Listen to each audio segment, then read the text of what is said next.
Passava então a palavra ao Pedro Neves Ferreira, que vai moderar esta parte dos nossos trabalhos da apresentação de estudo da plataforma relativamente à mobilidade elétrica.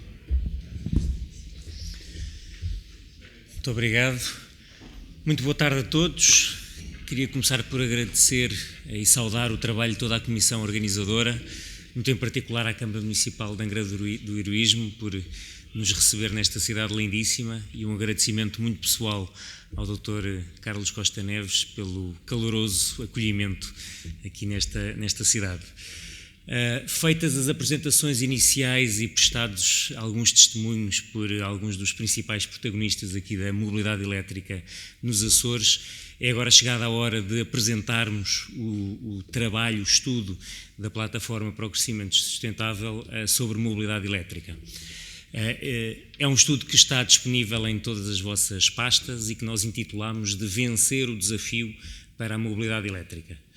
Desafio porquê? Porque de facto é inegável que ainda há aqui um caminho a percorrer a nível de evolução tecnológica, de custo, de disponibilização de infraestrutura, de políticas públicas, mas sobretudo, na opinião da plataforma, a mobilidade elétrica é de facto uma enorme oportunidade para o país, e é numa perspectiva nacional que todo este estudo foi desenvolvido, quer a nível de ganhos ambientais, não só de emissões de CO2, mas também de qualidade de ar nas cidades, de menor ruído, ganhos a nível energético, independência energética, maior penetração, como vimos hoje de manhã, há pouco pelo Presidente da EDA, de maior encaixe de energias renováveis na matriz energética, ganhos também económicos pela balança de pagamentos e uma maior incorporação de energias endógenas e com isso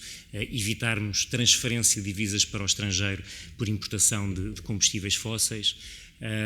Mas também, e talvez este aspecto seja menos comentado, vemos que é uma oportunidade para a nossa indústria, para a nossa academia, desenvolver know-how e participar numa cadeia de valor global deste novo setor nascente, que de facto se irá, sem qualquer dúvida, afirmar-se. Este trabalho foi desenvolvido ao longo do último ano, muito em particular graças ao trabalho aqui dos nossos relatores de energia, o Cristóvão Birne, e o nosso relator de mobilidade, o Paulo Pedro, com o apoio também dos membros dos respectivos grupos, e portanto, sem mais demoras, passaria a eles a palavra.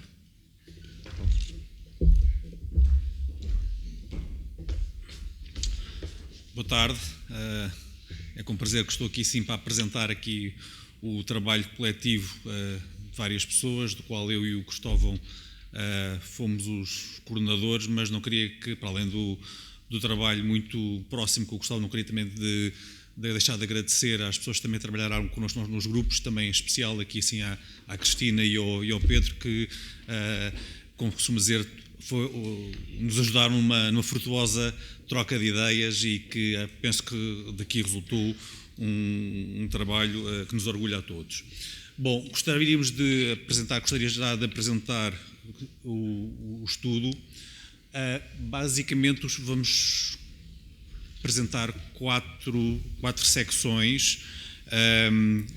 Depois no relatório tem o estudo mais detalhado, mas queríamos uma apresentação que está estruturada em quatro secções principais. Uma primeira, onde vamos falar um bocadinho do enquadramento, o que é a mobilidade elétrica e quais são os fatores que têm vindo a proporcionar que este seja um tema cada vez mais na agenda. Segundo, gostaríamos de falar aqui sim sobre a mobilidade elétrica em Portugal, qual o modelo em português, que agentes é que se configuram no modelo português, e também quais são os aspectos que, na nossa opinião, poderão ser melhorados em termos do modelo que hoje, tal como está a legislação e a regulação definida, quais são os aspectos que podem ser melhorados. Depois, numa terceira secção, falaremos especificamente na estratégia ou nos vetores de desenvolvimento. Como podem ver, um dos elementos principais desta estratégia de desenvolvimento é reconhecer que há fases distintas no desenvolvimento da mobilidade elétrica. Uma fase que nós chamamos fase de arranque, mas depois também uma fase de massificação, fases essas com características diferentes e que, portanto, têm requisitos diferentes no seu desenvolvimento. E depois, como estamos nos Açores, aqui nesta linda cidade de Angra, não gostaríamos de deixar de referir que implicações desta estratégia para o desenvolvimento da mobilidade elétrica aqui nos Açores. Quais são os elementos específicos, as características específicas aqui da situação nos Açores e como é que esta estratégia pode ser adequada especificamente à realidade dos Açores. Vamos falar então primeiro aqui sim sobre o que é isto da mobilidade elétrica. Bom, a mobilidade elétrica não é mais do que um resultado de uma evolução tecnológica, mas que encontra as condições, onde há um conjunto de condições que proporcionam o seu desenvolvimento. Ou seja, estas coisas, as coisas quando acontecem, não acontecem só por causa da tecnologia, acontecem também porque há um conjunto de fatores, nomeadamente sociais, demográficos, que proporcionam o desenvolvimento dessas tecnologias. Na mobilidade elétrica estamos a falar, primeiro, o desenvolvimento da urbanização. Há claramente uma tendência crescente para a crescente da urbanização, crescente uma tendência crescente da população mundial, que vão ser 7,3 bilhões em 2015 e 9,6 em 2050. Há também uma tendência crescente da urbanização da população. Hoje em dia, cerca de 54% da população vive em cidades, que esse número está previsto que em 2050 será cerca de 66%. Logicamente que tudo isto leva a poluição, congestionamento e ruído. Portanto, há aqui sim claramente uma pressão para que alguma coisa mude nesta tendência crescente da urbanização. Esta tendência, claramente, com o aumento da população, leva a uma pressão cada vez maior sobre os recursos, nomeadamente em termos de dependência energética. Cerca de 36% do consumo de energia é devido ao fator devido aos transportes e a maior parte dessa energia vem dos combustíveis fósseis e, portanto, há aqui uma pressão muito grande sobre os recursos naturais. E depois, como é lógico, isso leva a uma crescente emissão de CO2 e ao aquecimento global. Há também aqui um fator que é a disrupção tecnológica. Cada vez mais as baterias estão cada vez mais acessíveis, nomeadamente a nível do seu preço.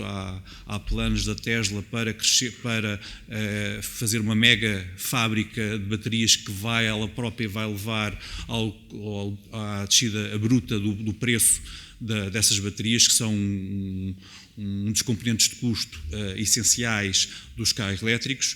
As renováveis estão cada vez mais maduras e competitivas e o desenvolvimento da tecnologia vai levar também aqui aos driverless cars e, portanto, a um conjunto de alterações que a mobilidade elétrica poderá ser uma parte. E depois há também, digamos, as mudanças do comportamento do consumidor, com aquilo que nós chamamos a economia da partilha. Cada vez mais as pessoas não querem ser proprietárias, estamos a falar de carros, querem usufruir do serviço de mobilidade e com isso aparecem o car sharing, as Ubers e um conjunto de serviços associados que levam que as pessoas não precisam de ser proprietários de um carro, querem usufruir de um determinado serviço. E, portanto, isso leva a novos modelos de negócio na mobilidade que são proporcionados por estes sistemas.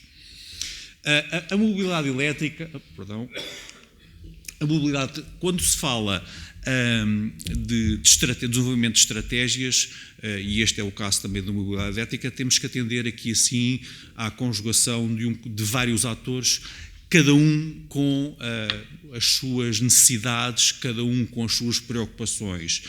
Do ponto de vista portanto, este slide mostra quais são, digamos, os atores que convergem na mobilidade elétrica, cada um com as suas preocupações. Do primeiro, o consumidor que hoje em dia tem um conjunto de preocupações quanto à adoção da mobilidade elétrica, o custo dos veículos, a performance do veículo, o facto de haver ou não infraestrutura suficiente para ultrapassar as preocupações da autonomia. Os ingleses falam como eles chamam, range anxiety, a ansiedade da autonomia que leva a que as pessoas não sabem se podem ou não utilizar um veículo. Do ponto de vista dos construtores, esses têm um conjunto de preocupações cada vez mais importantes, tal como vimos aí pelos escândalos das emissões ambientais, sofrem cada vez maiores pressões para adequarem os seus motores à pressão crescente da regulação, às normas da União Europeia quanto às emissões, mas também não esquecer que os construtores têm bilhões e muito dinheiro investido naquilo que é um modelo de negócio histórico, ou seja, os construtores clássicos têm o seu capital investido num modelo de negócio que estava assente no motor de combustão interna. Têm fábricas de motores, têm um conjunto de ativos focados para o modelo de combustão interna e, portanto, a mudança destes construtores para um novo paradigma não é assim tão linear e, por eles, vai demorar muito mais tempo. E por isso é que este é o terreno fértil para aparecerem novos atores. A Tesla é um exemplo, que estão completamente descomprometidos com os modelos de negócio histórico e que vêm disromper uma indústria. Por outro lado, há também aqui a questão o outro ator importante, as academias e os centros de investigação, que ajudam a responder a muitos dos desafios tecnológicos que a mobilidade elétrica ainda hoje coloca, as baterias, os sistemas de propulsão. Por outro lado, temos também, tudo isto é muito bonito, mas nada se faz sem as autarquias, quem gera o espaço público. Ou seja, se nós queremos, e um dos vetores de incentivos é, se nós queremos criar incentivos para o desenvolvimento da mobilidade elétrica, então é necessário gerir o espaço público para licenciar locais para postos de carregamento, é necessário, se quisermos dar incentivos para a mobilidade elétrica, espaços de estacionamento preferencial para os veículos elétricos e, portanto, as autarquias e os gestores do espaço público são também atores muito importantes que têm que ser considerados neste ecossistema. E, como é lógico, o legislador, ou seja, porque tudo isto tem que estar conjugado numa arquitetura legislativa e regulatória que cria ou não os incentivos adequados para que a mobilidade elétrica se possa desenvolver e, basicamente, também os outros stakeholders, nomeadamente atores do sistema elétrico. Para além destes atores, o sistema elétrico é também o espaço onde convivem múltiplas tecnologias. Tecnologias essas que estão ou do lado do veículo, tudo o que sejam múltiplas tecnologias para a configuração da cadeia cinemática. Hoje temos veículos híbridos, com múltiplas opções de configuração de veículo híbrido, veículos puramente elétricos, veículos onde se começa já a falar das próprias células de combustível, múltiplas tecnologias de baterias. Portanto, há aqui do lado do veículo há múltiplas tecnologias em jogo. Há também múltiplas tecnologias do lado da infraestrutura, nomeadamente naquilo que tem a ver com a transmissão ou o transporte.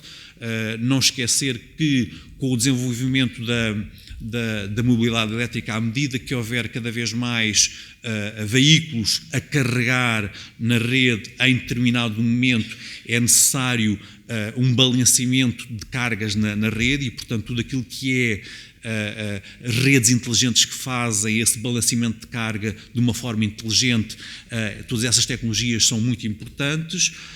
É necessário protocolos de comunicações entre o próprio veículo e a própria rede e, portanto, aqui tecnologias de comunicação entre postos, entre postos e veículos, entre os postos e as entidades gestoras que gerem toda a rede e também meios de pagamento.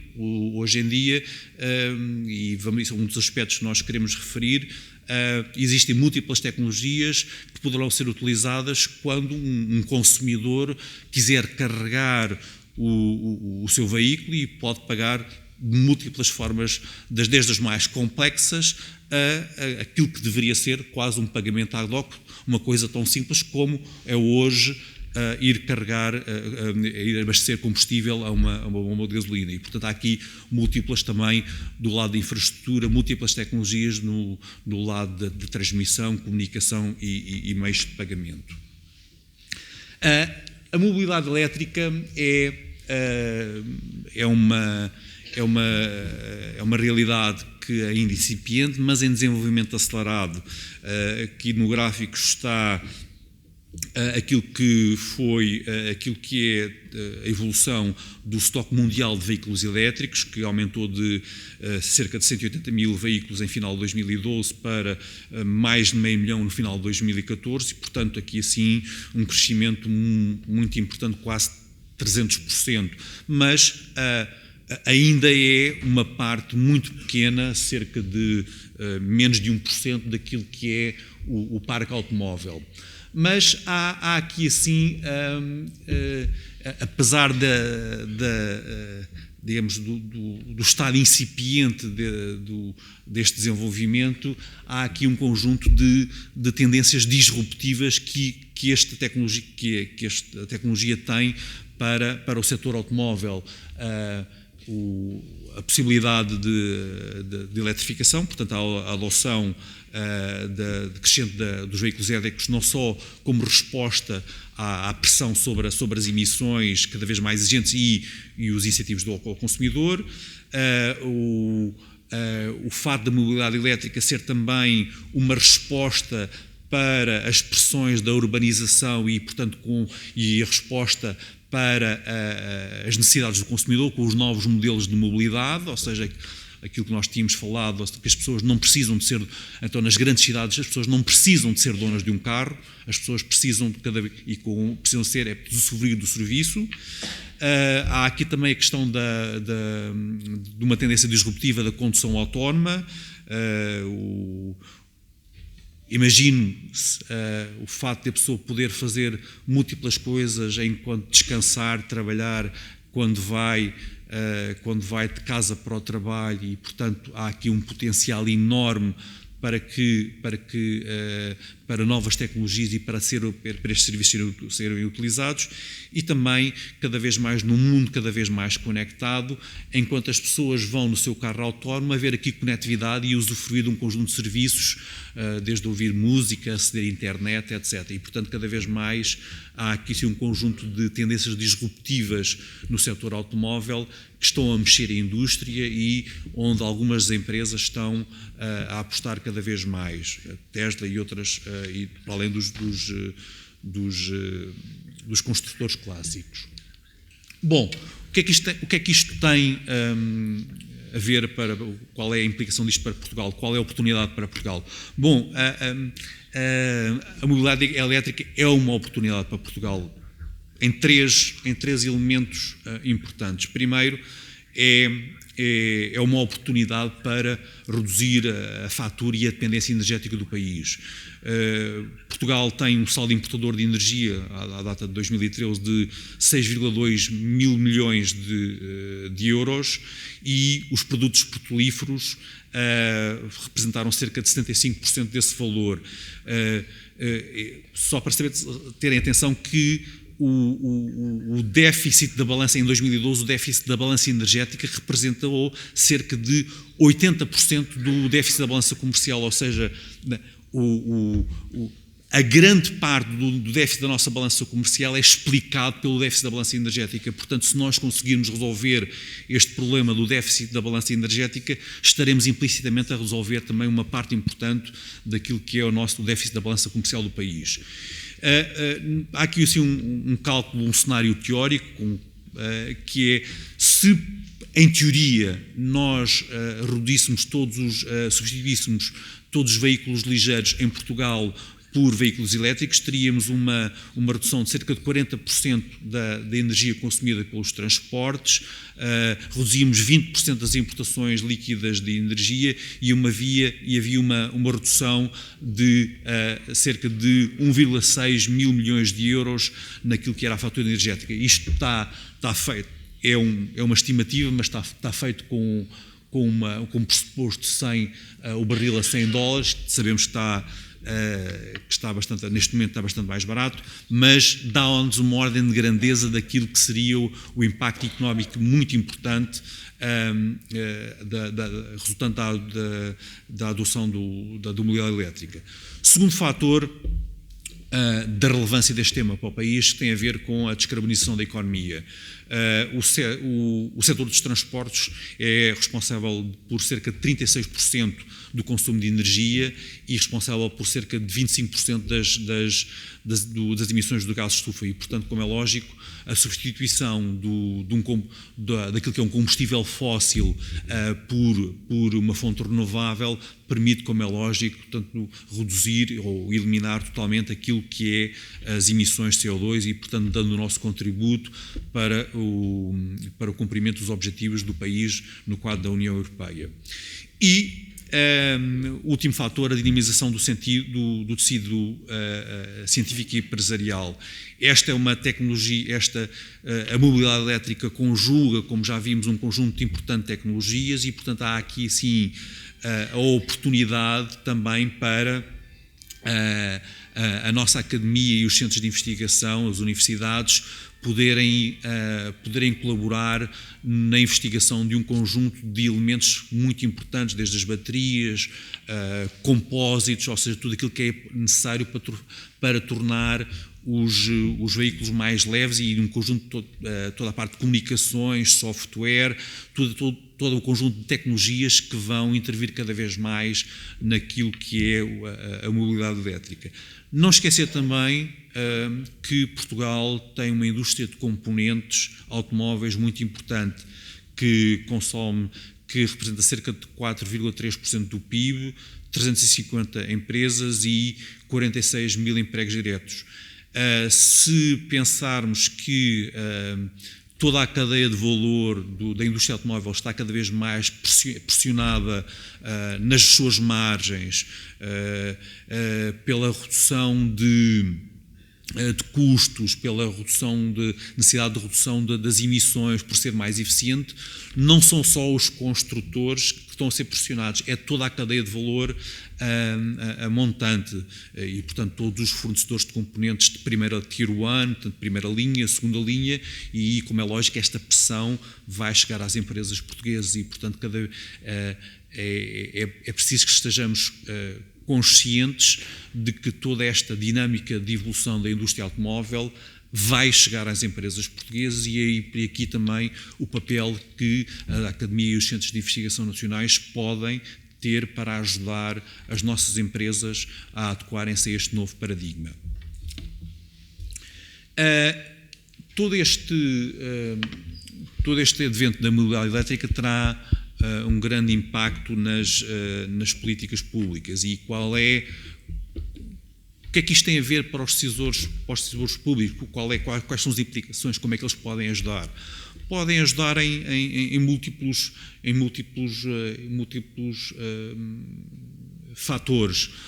Na vertente da mobilidade, há aqui sim, vai ser necessariamente enquadrar aqui sim um conjunto, do ponto de vista regulatório, legislativo, de autorizações, licenciamentos, tudo aquilo que são um conjunto de novos serviços. Fala-se muito daquilo se os serviços da Uber são ou não são legais, se o car sharing é ou não legal. Lembro-me que nos Estados Unidos há uns anos já havia faixas de autoestrada reservadas para veículos transportando mais do que uma pessoa e, portanto, há aqui assim também um espaço para as autoridades,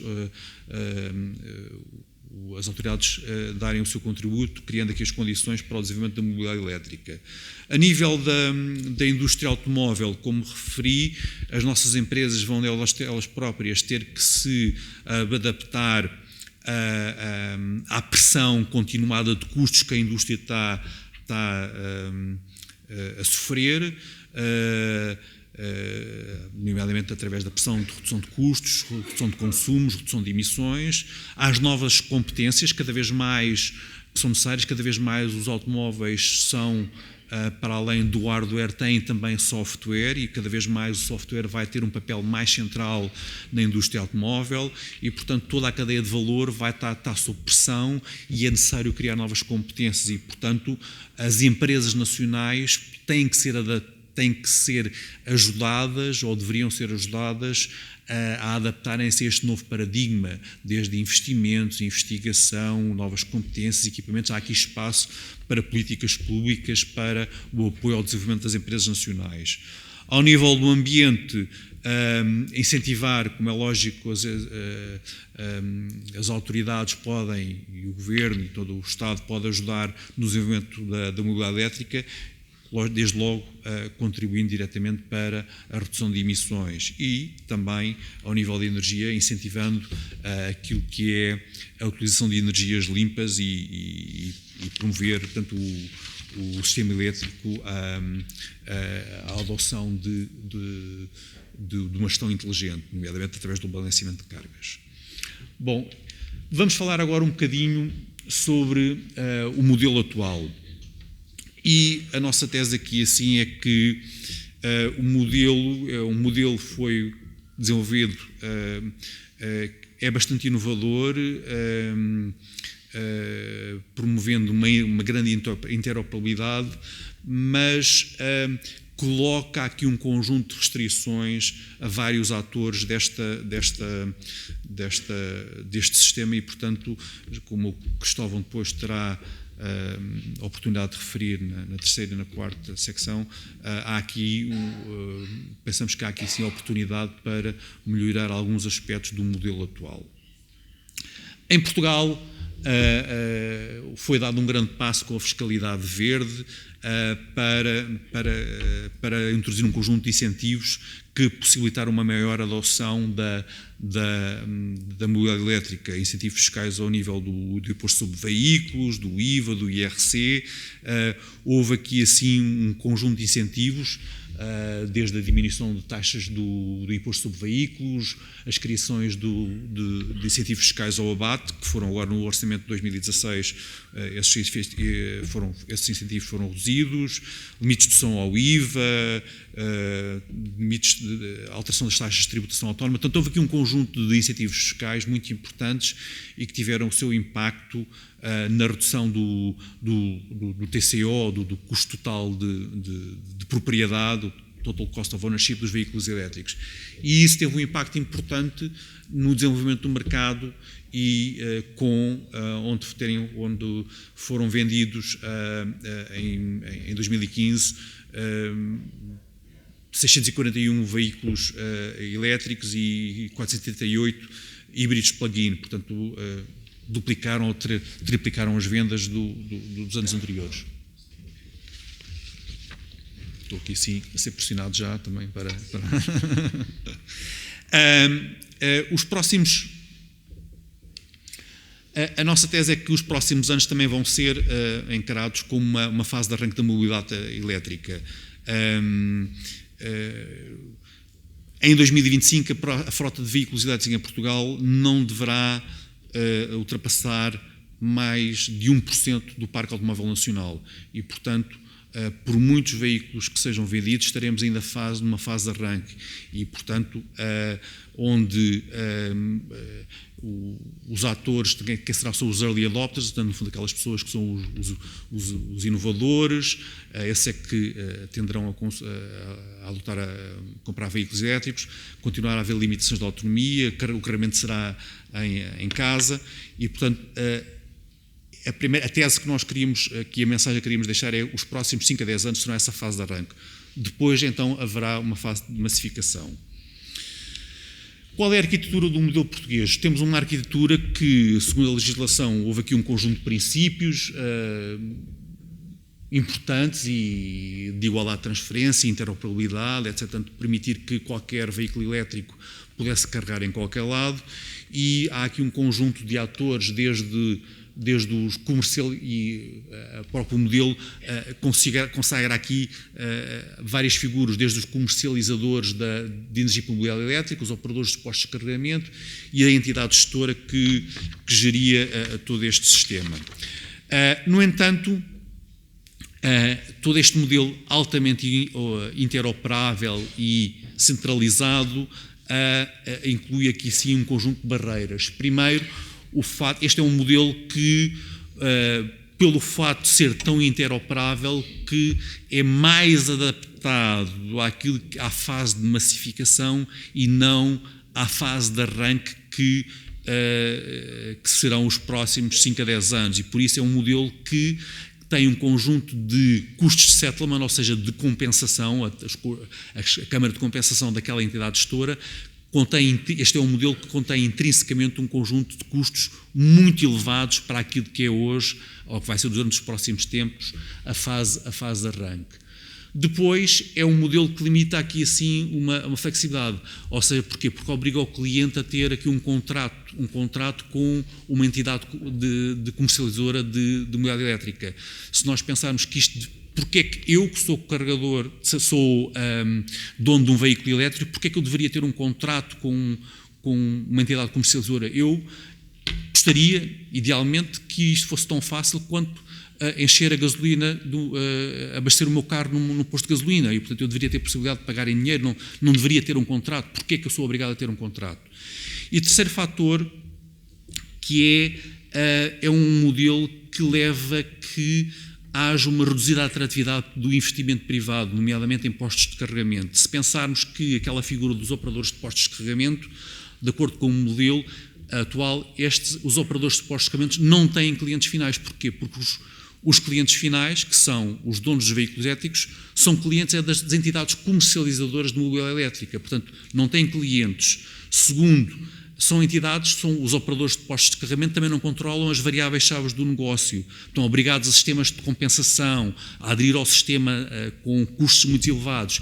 E, portanto, estes operadores de postos de carregamento, a única coisa que têm a seu cargo, a única variável que ele tem é a localização. E, portanto, há aqui vários aspectos que entendemos que devem ser adequados. Vou passar aqui agora ao Cristóvão, que falaria agora dos vetores de desenvolvimento. Boa tarde, muito obrigado. Vou fazer das palavras do Paulo as minhas palavras de agradecimento. Estamos curtos de tempo.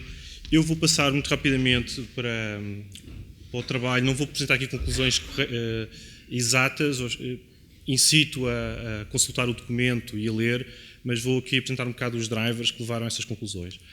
O primeiro ponto é, tomando a premissa de que o carregamento vai ser feito essencialmente em duas fases, ou estamos a assumir essa premissa, fase de arranque, em que o carregamento vai ser maioritariamente efetuado em casa ou no trabalho, e, por outro lado, outra fase de massificação, e aí estamos a pensar numa escala onde a própria escala em si permite a sustentabilidade de modelos de negócio economicamente sustentáveis.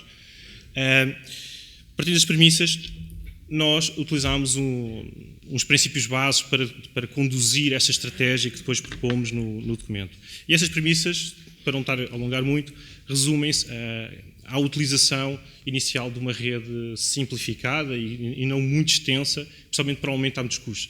Por outro lado, que essa rede seja de custo reduzido, tenha pouco investimento, de forma a que a atratividade do carregamento seja competitivo com o carregamento em casa.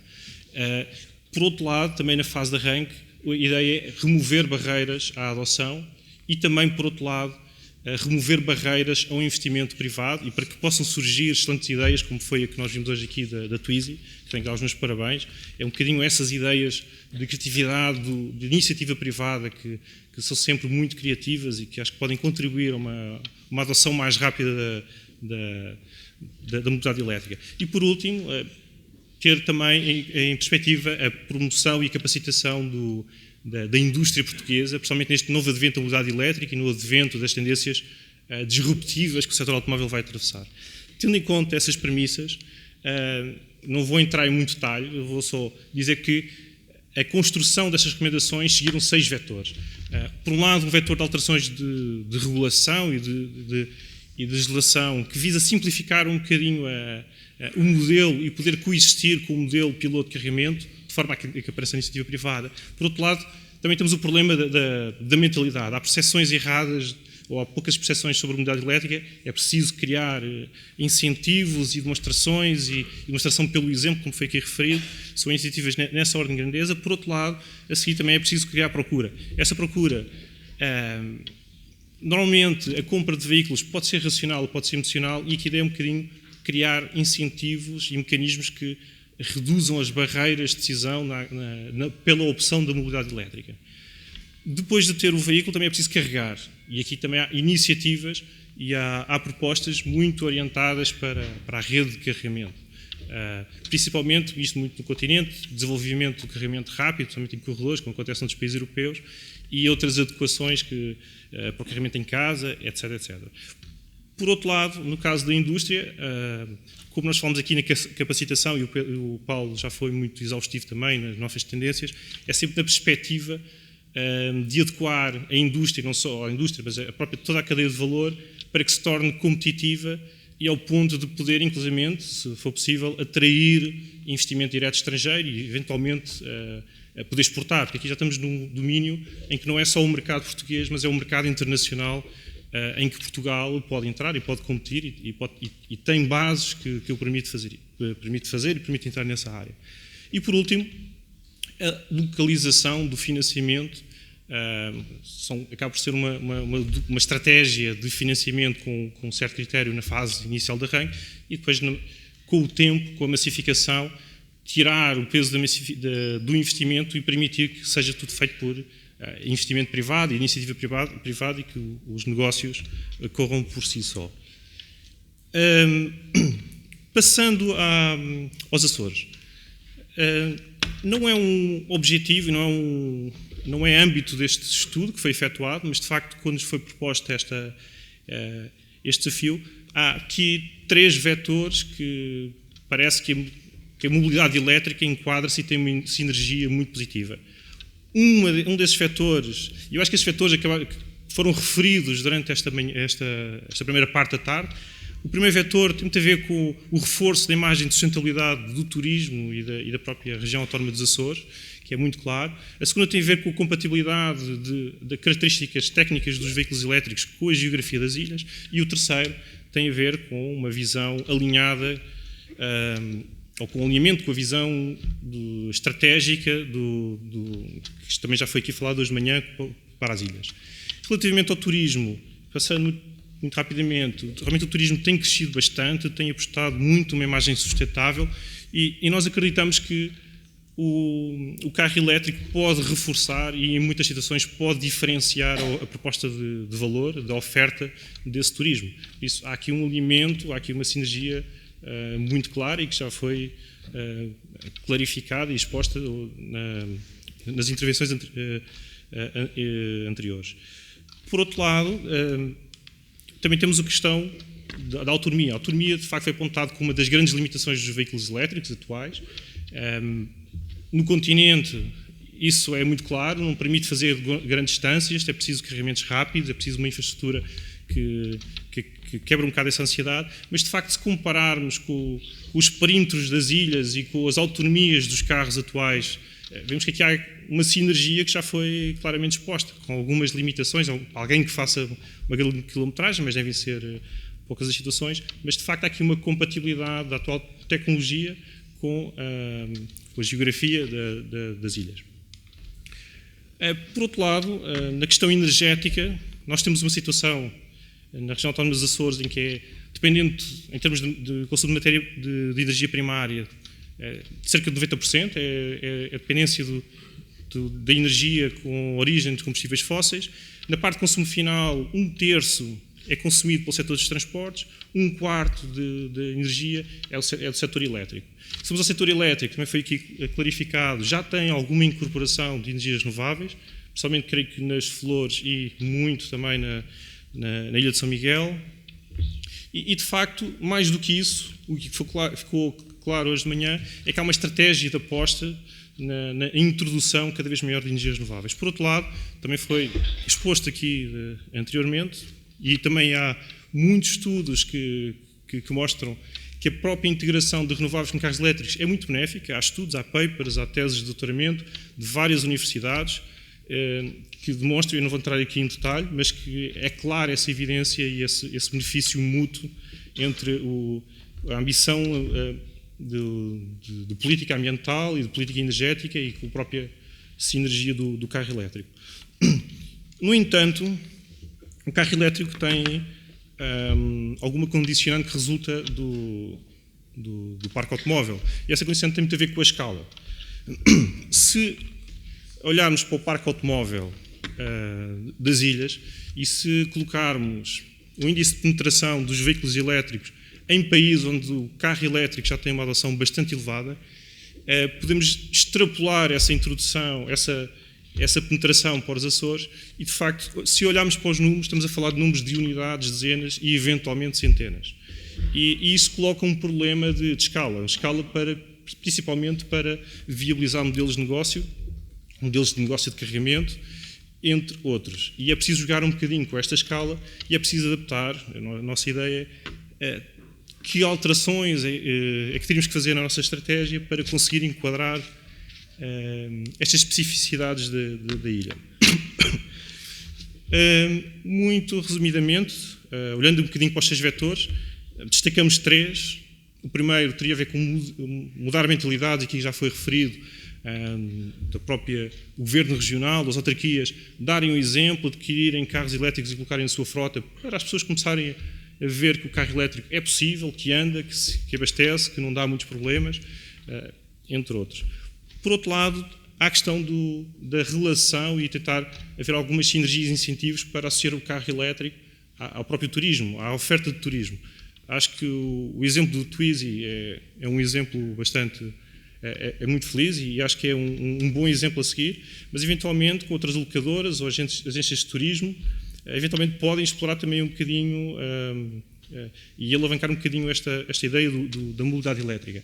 E por último, na parte de infraestrutura, creio que também um bocadinho por escala e pelo facto do carregamento ainda ser feito muito em casa, quem compra um carro, em princípio, ou carrega em casa ou carrega no trabalho, há que ser racional no investimento das redes públicas e principalmente para não ter uma rede pública muito complexa.